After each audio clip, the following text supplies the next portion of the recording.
In this video, I'm going to give you an introduction to the public domain and just give you a brief outline of how you can use public domain works to create your own work from that. I'm going to speak specifically about ebooks, but there's many other things in the public domain such as art, software, you name it, it's here. Okay, so one of the sites that I like is called Manybooks.net. It has actually taken a lot of the things from Project Gutenberg, which is the main source of public domain works, and it's made them a little easier to navigate through. So what I do is I always go with genres. Now you can do this any way you want, but I like to look at genres and then decide what type of book I want to create from here. So let's go to cooking and see what we have in here.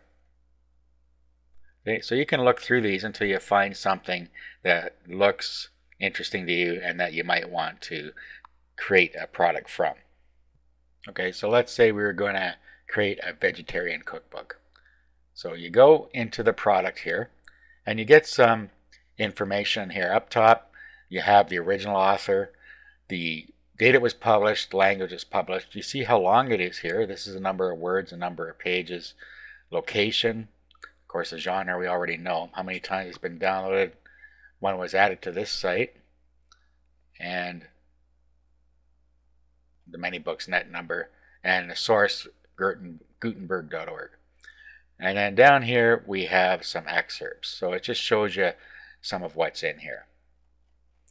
Now what you want to do is you're going to want to download it. Now there's a lot of different formats that you can download it in here, and it depends what you're going to use to edit it. I don't suggest you bring it down in PDF, because PDF is really a readable format, not a writable format. You're usually pretty safe with RTF, which is rich text format. It will open in any word processor. You can also bring it down in text file. So just decide how you want to bring it down. I'm going to bring it down on RTF, so I click on that. Now I click on download, and then I can download it to my computer. Okay, then I can go ahead and open that. Okay, I just opened it in WordPad here. What I actually am going to do is I'm going to do an open it with, and I'm going to open it with openoffice.org. If you don't have a word processor that will create PDF files for you, you can download for free a program called OpenOffice. Just go to openoffice.org and download it, and then open it with the writer. So I'm just going to open this with OpenOffice. Okay, so I select openoffice.org here. We'll open it up. Okay, and we have more robust features in here. Okay, so there's some stuff in here. Now, what you're going to want to do, first of all, is rearrange the book. As you can see here, this is a real jumble here. So you'd have to go in and really fix up any text errors and reformat it.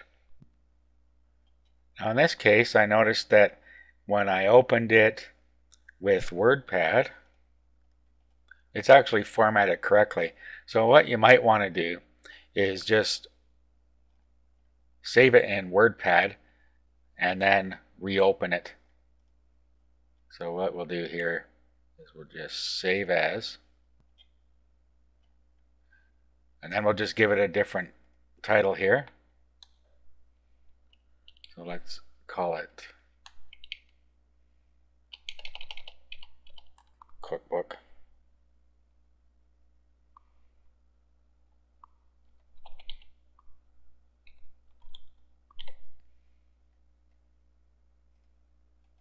Okay, now what you could do is just open up Cookbook with OpenOffice.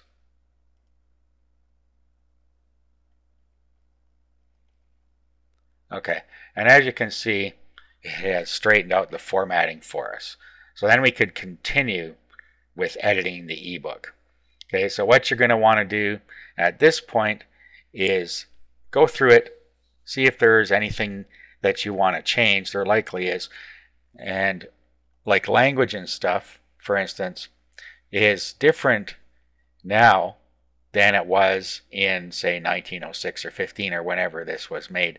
So conversational language has changed since then. So you're probably going to want to go through, read this, and change anything to make it more modern. You also decide what content you want to put in here, any other changes you want to make.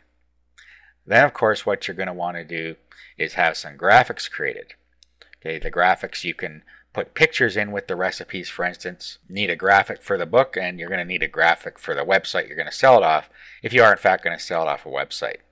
And then, of course, you're going to need to make a table of contents. And once you've done that, what you're going to want to do is export it as a PDF file. So you do File, do Export as PDF, and then when you click Export, you'll have a PDF ready to sell.